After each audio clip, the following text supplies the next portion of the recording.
আজ আমি বানাবো দারুণ মুচমুচে লেয়ারওয়ালা খাজা। একবার এই রেসিপি ট্রাই করলে বারবার বানাতে ইচ্ছে করবে। ঘরেই খুব সহজ উপায়ে দোকানের মতো খাস্তা খাজা বানানো যায়, তাই ভিডিওটি শেষ পর্যন্ত অবশ্যই দেখবেন। হ্যালো বন্ধুরা, আমি ডালিয়া আর আমার চ্যানেলে সবাইকে জানাই আন্তরিক স্বাগতম। তো চলুন দেরি না করে শুরু করি। আমি একটা মিক্সিং বলে নিয়ে নেবো আড়াই বাটি ময়দা, হাফ চামচ নুন আর পরিমাণ মতো ঘি। এখন ঘিটা ময়দার সঙ্গে ভালোভাবে মিশিয়ে নেব। এই ধাপটাই খাজাকে সুন্দর খাস্তা দারুণ লেয়ারওয়ালা বানানোর সবচেয়ে গুরুত্বপূর্ণ ধাপ, তাই সময় নিয়ে ভালোভাবে মিশিয়ে নিতে হবে। এরপর অল্প অল্প করে জল দিয়ে একটা শক্ত কিন্তু মসৃণ ডো তৈরি করে নেব। ডো খুব বেশি নরম হলে লেয়ার ঠিকমতো হবে না, তাই ধীরে ধীরে মেখে সুন্দর একটি ডো বানিয়ে নিতে হবে। এবার ঢাকনা দিয়ে ঢেকে 20 মিনিটের মতো রেস্টে রেখে দেব। 20 মিনিট হয়ে গেছে। এখন ঢাকনা খুলে আরেকবার ভালো করে মেখে নেব। এখন লেচি কেটে নেব। সব লেচি যেন প্রায় সমান সাইজের হয়, তাহলে সব খাজা একসঙ্গে সমানভাবে তৈরি হবে। এখন একে একে বেলা শুরু করি। একটা লেচি নিয়ে রুটির মতো করে বেলে নেব। খুব বেশি পাতলা বা মোটা করবেন না, মাঝারি পুরুত্বে বেললে সবচেয়ে ভালো ফল পাবেন। এভাবেই প্রথম রুটিটা তৈরি করে নেব। আবারও একটা লেচি নিয়ে রুটির মতো করে বেলে নেব। সবগুলো বেলে নিয়েছি। এখন একটা রুটির উপর ঘি লাগিয়ে নিচ্ছি।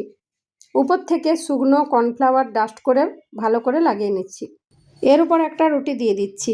ঘি আর কর্নফ্লাওয়ার যেন পুরো রুটিতে সমানভাবে ছড়িয়ে যায় সেদিকে খেয়াল রাখবেন, কারণ এই ধাপটাই খাজার সুন্দর লেয়ার তৈরির মূল স্টেপ। তারপর ঘি লাগিয়ে নিচ্ছি আর উপর থেকে শুকনো কর্নফ্লাওয়ার ডাস্ট করে ভালো করে লাগিয়ে নিচ্ছি। সেম প্রসেস রিপিট করব। এর উপর আবার একটা রুটি দিয়ে ভালো করে ঘি লাগিয়ে শুকনো কর্নফ্লাওয়ার ডাস্ট করে নেব।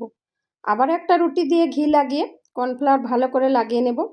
এভাবে 5 থেকে 6টা রুটি বানিয়ে নেব। প্রতিটা স্তরে সমানভাবে ঘি আর কর্নফ্লাওয়ার লাগাতে হবে, একটাও স্তর বাদ দেবেন না। সবগুলো স্তর একইভাবে তৈরি করলে খাজা দেখতে সুন্দর হবে আর খেতেও তেমন মুচমুচে হবে। তাই ধৈর্য ধরে প্রতিটা ধাপ সম্পূর্ণ করবেন। এটাই খাজা সুন্দর সুন্দর লেয়ার তৈরি করবে। কোথাও যেন ঘি কম না থাকে সেদিকে খেয়াল রাখবেন। সবগুলো রুটি একটার পর একটা সুন্দরভাবে বসিয়ে নিতে হবে। এখন রোল করার জন্য প্রস্তুত। এখন রুটিগুলো রোল করে নেব। যতটা সম্ভব টাইট করে রোল করবেন, তাহলে ভেতরের লেয়ারগুলো সুন্দর থাকবে। রোল হয়ে গেলে এখন কাটার জন্য প্রস্তুত। এবার একটা ছুরির সাহায্যে সমান করে কেটে নেব। সব টুকরো যেন একই মাপের হয়, তাহলে ভাজার সময় সবগুলো একসঙ্গে সমানভাবে ফুলবে। কাটার সময় চাপ দিয়ে কাটবেন না, হালকা হাতে সমান সমান করে কেটে নেবেন। সবগুলো এখন আমি কেটে নিয়েছি।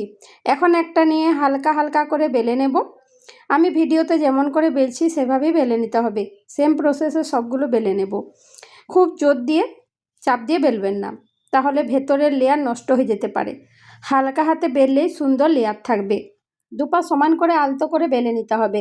দেখবেন খাজাগুলো ভাজার পর দারুণ আকৃতি আর মুচমুচে টেক্সচার পাবে। এই ছোট ছোট টিপসগুলি ফলো করলে খাজা একদম পারফেক্ট হবে। সবগুলো একইভাবে তৈরি করে নিয়েছি। এখন চলুন ভাজার ধাপে চলে যাই। একটা কড়াইয়ে পর্যাপ্ত পরিমাণ তেল গরম করে নিয়েছি। তেলটা মিডিয়াম গরম হতে হবে, খুব বেশি গরম নয়।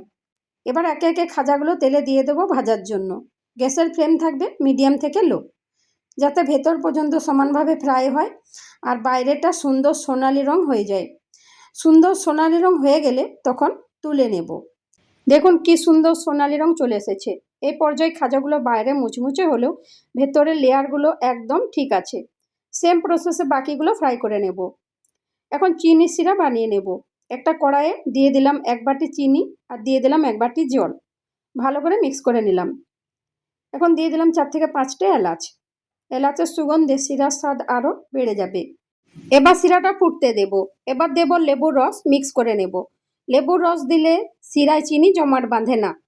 সিরা একদম পরিষ্কার ও চকচকে থাকে আর খাজার উপরেও সুন্দরভাবে কোটিং হয়। এখন সিরা ঠিকমতো তৈরি হওয়া পর্যন্ত জাল দেব। হালকা চিপচিপা হলে হবে। এবার ফ্রাই করে রাখা খাজাগুলো দিয়ে দেব।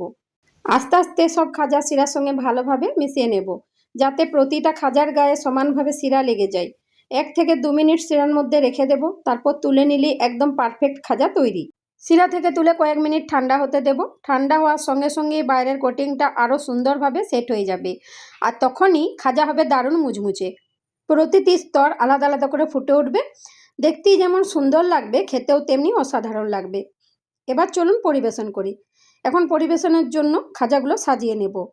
একটা প্লেটের উপর একটা কলা পাতা বিছিয়ে নিয়েছি, এতে পরিবেশনটা আরও আকর্ষণীয় এবং ট্র্যাডিশনাল দেখায়। এবার খাজাগুলো সুন্দর করে সাজিয়ে নেব। উপর থেকে ছড়িয়ে দেবো ছোট ছোট করে কাটা পেস্তার গোলাপের পাপড়ি। এগুলো সম্পূর্ণ অপশনাল, না দিলেও স্বাদের কোনো পার্থক্য হবে না। আমি শুধু দেখতে সুন্দর আর অ্যাট্রাকটিভ পরিবেশনের জন্য এগুলো ব্যবহার করেছি। বাড়িতে অবশ্যই রেসিপিটা ট্রাই করে দেখবেন। বানিয়ে খেয়ে কেমন লাগলো কমেন্টে অবশ্যই জানাবেন। আপনাদের মূল্যবান মতামত আমাকে আরও নতুন নতুন সুস্বাদু রেসিপি নিয়ে আসতে অনুপ্রাণিত করে। এখন একটা খাজা ভেঙে দেখাচ্ছি। ভেতরের প্রতিটা লেয়ার কত সুন্দরভাবে হয়েছে। এটাই হলো পারফেক্ট মুচমুচে খাজা আসল পরিচয়। বাইরে মুচমুচে, ভেতরে নরম নরম অসাধারণ লেয়ার। দেখতেই যেন জিভে জল চলে আসে। নতুন নতুন সহজ মজার রেসিপি পেতে চ্যানেলের সঙ্গে যুক্ত থাকুন। আবার দেখা হবে নতুন একটা রেসিপি নিয়ে। সবাই ভালো থাকবেন, সুস্থ থাকবেন।